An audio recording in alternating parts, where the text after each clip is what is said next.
भैया बहनी लोग, एगो बाप पूरी जिंदगी जौन लइकन पर न्यौछावर कर देला, आज वह संतान बिन पेंशन बाप के एक पल भी देखे ना चाहत।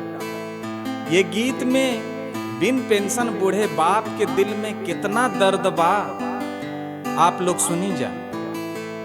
कैसे कटी आगे का बुढ़ापा हो,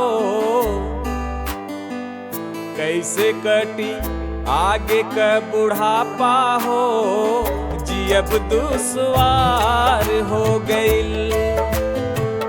कैसे कटी आगे का बुढ़ापा हो, जियब दुश्वार हो गइल।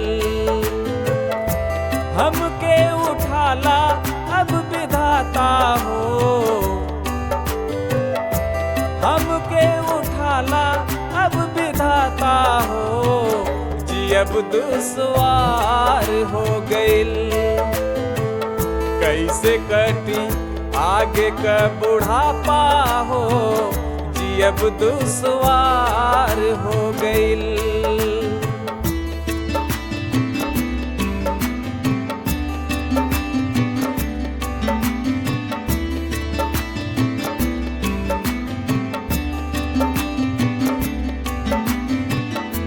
पेंशन का ताना लोगवा बार बार मारेला,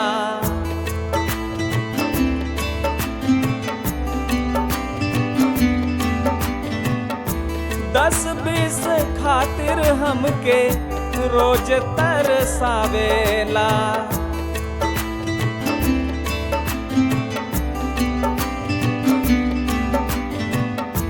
पेंशन का ताना लोगवा बार बार मारेला, 10-20 खातिर हमके रोज तरसावेला। सुनी सुनी सुनी सुनी सुनी सुनी छतिया मोर दुखाता हो, जियब दुश्वार हो गइल। कैसे कटी आगे का बुढ़ापा हो, जियब दुश्वार हो गइल।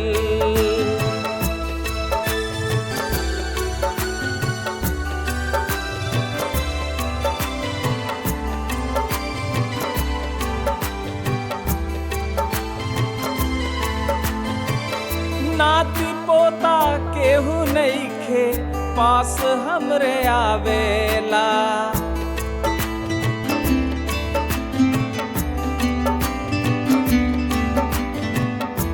कुकुरा के नियन हमके लोगवा दूर दुरावेला।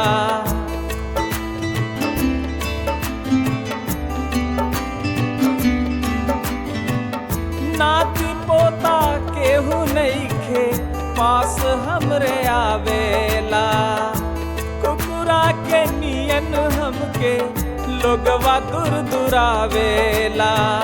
पेंशन का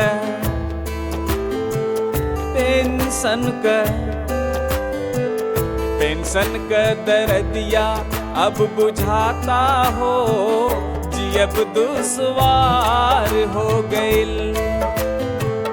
कैसे कटी आगे का बुढ़ापा हो, जियब दुश्वार हो गइल।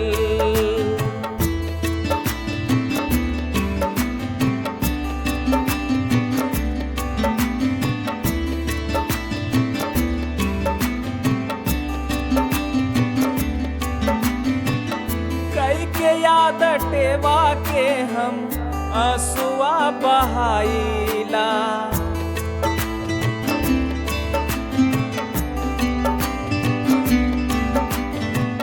साथ काहे नाही देहली अब पछताइला।